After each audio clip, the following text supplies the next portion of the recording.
Hello, language warriors. Welcome back to Inglés con Juan, where we turn every challenge into a chance to learn.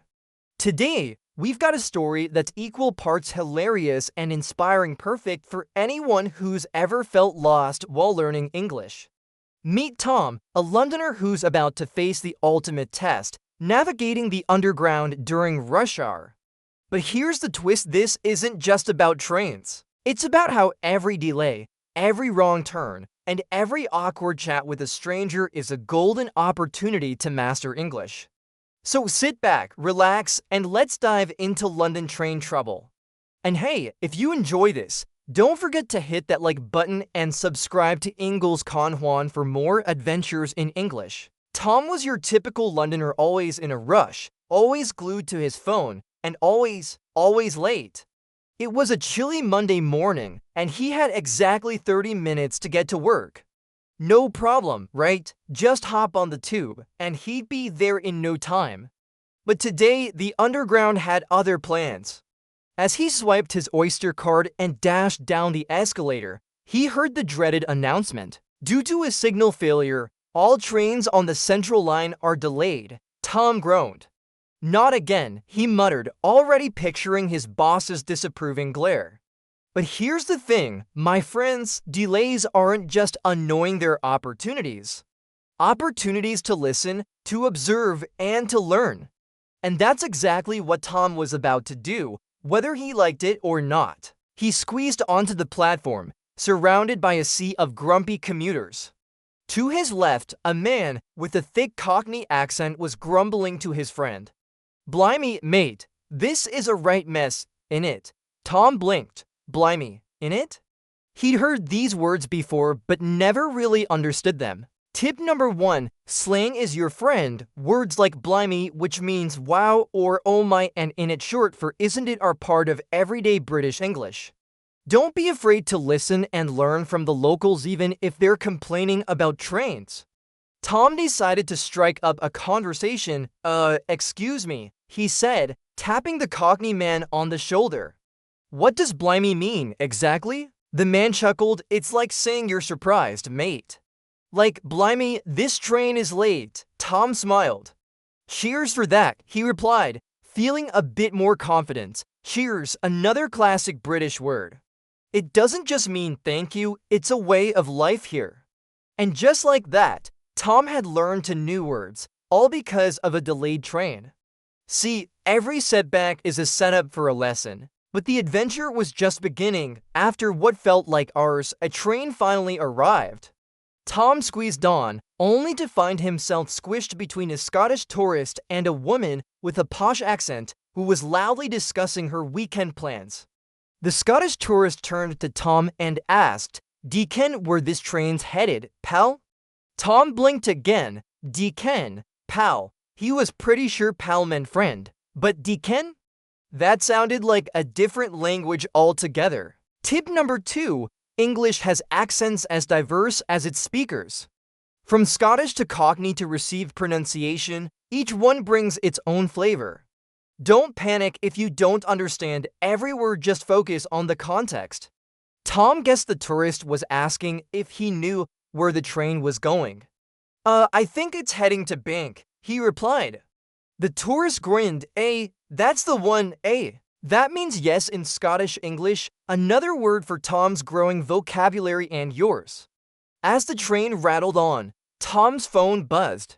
It was a text from his coworker. "Mate, you're late again, boss is fuming." Tom sighed. But instead of stressing, he decided to make the most of his time. He pulled out his earbuds and tuned into a podcast, Inglés con Juan, of course, where he heard a familiar voice. Remember, every mistake is a step closer to fluency. Embrace the chaos, Tom nodded to himself. Embrace the chaos, that's exactly what he needed to do. And just then, chaos struck again. The train screeched to a halt, and the lights flickered. "We are being held here due to a passenger alarm," the announcer said. The entire carriage groaned in unison, but Tom wasn't fazed. He turned to the posh woman next to him and asked, "So, what are your weekend plans?" She looked surprised but smiled. Oh, I'm off to the countryside for a spot of tea and some scones. How about you? Spot of tea, scones, these were quintessentially British phrases, and Tom realized he was getting a free English lesson right there on the train. That sounds lovely, he said. I'm just trying to survive this commute. The woman laughed. The joys of London transport. It's a nightmare, but it builds character. Doesn't it? Builds character. That's the spirit. Every frustrating moment is a chance to grow not just in language, but in life. Finally, the train started moving again, and Tom arrived at his stop only to realize he'd boarded the wrong train altogether. Instead of Bank, he was at Oxford Circus, miles from his office. He slapped his forehead. Brilliant, he muttered. But then he remembered the podcast, embraced the chaos, so he did. He decided to walk the rest of the way, using the time to practice his English. He stopped a passerby and asked, "Excuse me, how do I get to Bank from here?" The passerby, a friendly chap with a northern accent, replied, "Oh, it's a fair trek, but you can take the bus or walk down Regent Street. Fair trek." Another phrase to add to the list. It means quite a distance. Tom thanked him and set off, repeating the directions in his head to remember them. Along the way, he passed a group of street performers singing in perfect harmony. One of them called out, "Hey, mate, got any requests?" Tom grinned. "How about something to motivate me?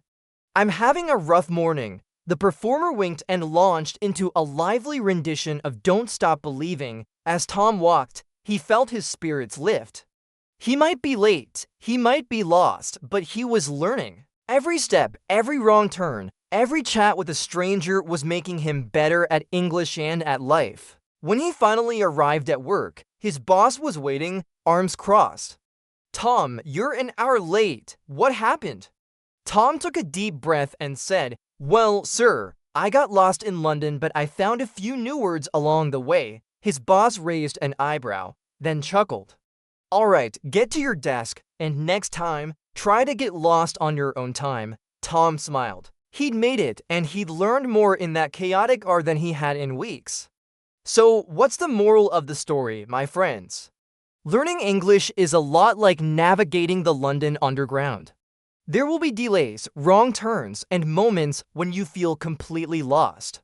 But every mistake, every awkward conversation, every confusing accent is a chance to grow. Embrace the chaos, laugh at the mishaps, and keep moving forward. Because just like Tom, you'll get to your destination eventually and you'll be fluent when you arrive. And hey, if you enjoyed this story, don't forget to like this video and subscribe to Inglés con Juan for more lessons that make learning English fun. Until next time, keep calm and carry on learning.